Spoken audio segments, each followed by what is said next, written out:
Hello and welcome to our presentation. We are introducing StudySpresso, which, as a recap, is an app which is catered towards university students in Manchester that supports local businesses to provide students with all the information that they would need in finding a cafe to use as their study spaces. Our aim is to always be inclusive and to allow students to really get the most out of our app. By being able to filter out their preferences, they'd be able to see the availability of cafes and the potential prices to ensure that students on a budget are also able to study and stay there for a while, whilst also really ensuring that they are able to maintain the motivation to keep studying. We differ from other study apps because we wouldn't just be tracking productivity, we would be providing incentives for students to keep going and to keep studying by offering them discounts or freebies or being able to work their way up to potentially a free drink to ensure that they aren't just getting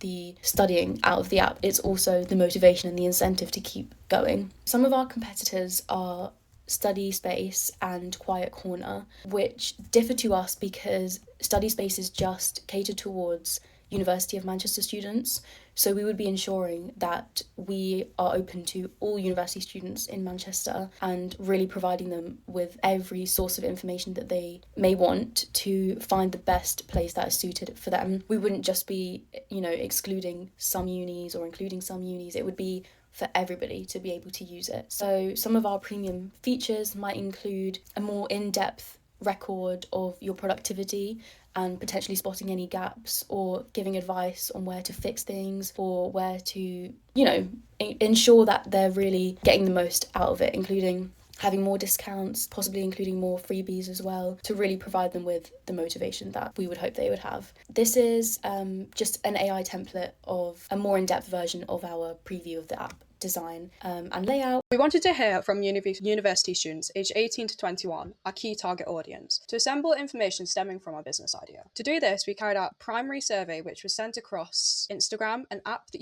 university students engage with consistently. Results were collected across 3 days and we received a wealth of feedback, both positive and constructive. As shown to the left, we wanted to know how much people would be willing to pay for the premium version of our app so we could begin to calculate our predicted yearly revenue. £3 to £4 took the majority, with 47.1% of people saying that this would be how much they would pay for the app. We'd want to look at the possibility of increasing this number by adding additional appealing features to premium, such as offline access, no ads, and multi-device syncing. Additionally, 10.5% of students said that they would pay for premium, 68.4% stating maybe, and 21.1% stated that they wouldn't pay. Tackling these numbers and raising them would be reinforced by the above, upgrading and making our premium features unique and representing good value. However, answers may change depending on when payment for the subscription is required. Ideally, we aspire to personalised payments so that users will be able to pay their subscription at the beginning of every month that they receive their student loan, with 47% of students stating that this would be the ideal way of payment to work around their budget. Although targeted primarily at university students, as mentioned in our previous presentation, we aim to also accommodate people just looking to focus who aren't necessarily studying. This would aid us in making money during downtime months, stated by the MMU 2026 website as being May to September, when most students have completed assignments and assessments beginning summer. Making money back is crucial, so how will we do this? As previously discussed, subscriptions would be a vital way of our company making money. In an American study carried out by David Curry,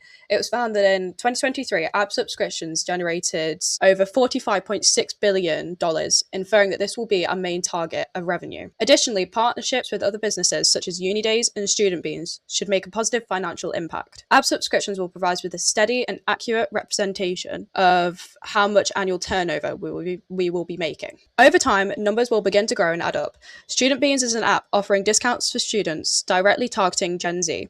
Although we will be required to pay to feature on that app, they will provide us with direct exposure from our target audience, adopting more sales. Although it appears that we are price cutting by providing students with discount for the premium version of our app, our discount will provide and intrigue the target audience.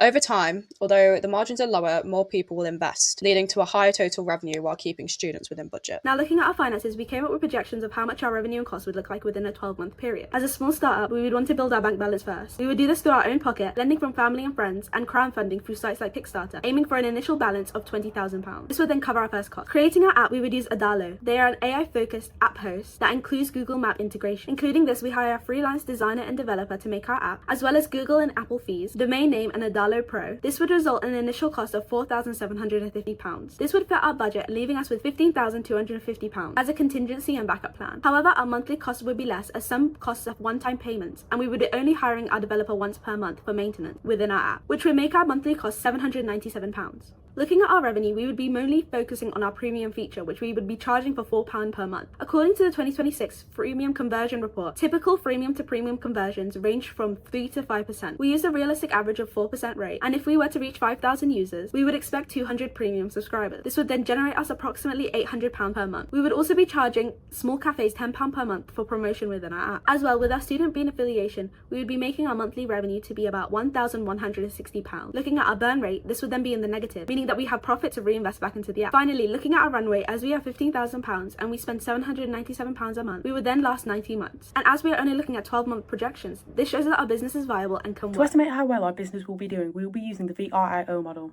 VRIO is a framework that businesses study to be able to analyse whether they have a competitive advantage over other companies. It stands for value, rarity, imitability and organisation.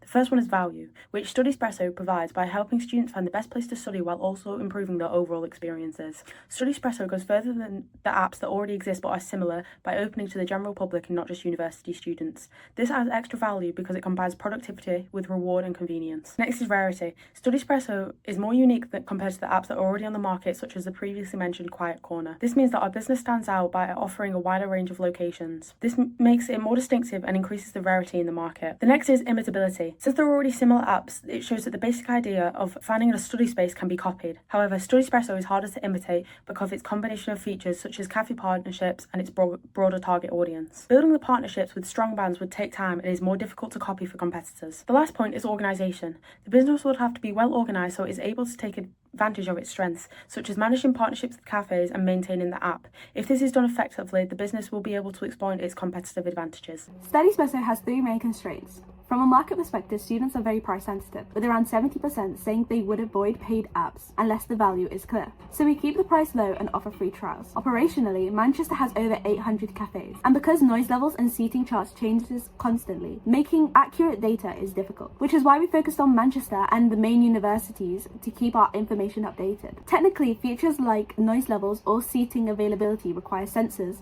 user check-ins or third-party APIs, which can be unreliable early on. So we launch with predicted data and improve accuracy as our user base grows. Finally, if we ever lost money, our recovery plan will be to cut paid marketing, focus on the freemium model, and rely more on user-generated data, reducing costs while still supporting our market and operational constraints. The primary goal for an MVP for StudySpresso is to create a test hypothesis which would validate assumptions about customer needs and preferences with minimal resources. As this is our prototype to measure our audience engagement and how it meets our customers' needs, we would stay connected with those first involved with our app by keeping a good rapport with them and keeping them engaged with our excitement features. Our excitement features would be food and drink discounts, perks of buying our StudySpresso subscription, but also discounts on that as well, but also prizes and freebies from our data collection services and surveys, but also our long-term users. These WOW features get people talking and increase continued app usage. Our MVP templates would be created on Figma, as it is industry standard and relates to current app template, which are industry expected baselines for us to work upwards from. To reduce time to market, we will launch quickly to start learning from actual user interaction, rather than relying on guesswork to therefore acquire relevant real-time data to help us move quickly and provide the best user experience for our StudySpresso students. We would collect insights from real-time users to inform further development and app growth. This comes in direct reaction from our primary data collected in our student voice primary survey. Using this can show us real-time improvements but also current successes that work for our app and our target audience. To receive feedback, we would measure surveys, direct occupancy reviews from our partnering cafes and user and app check-ins by entering them into prize draws such as free food from a cafe or subscription bundles, as these would act as incentives and motivators to then gather feedback. The Canon model helps us with fulfilling our customer needs and optimizing our app performance and success. We simply need to make sure our app works, which would be measured through our live graph feature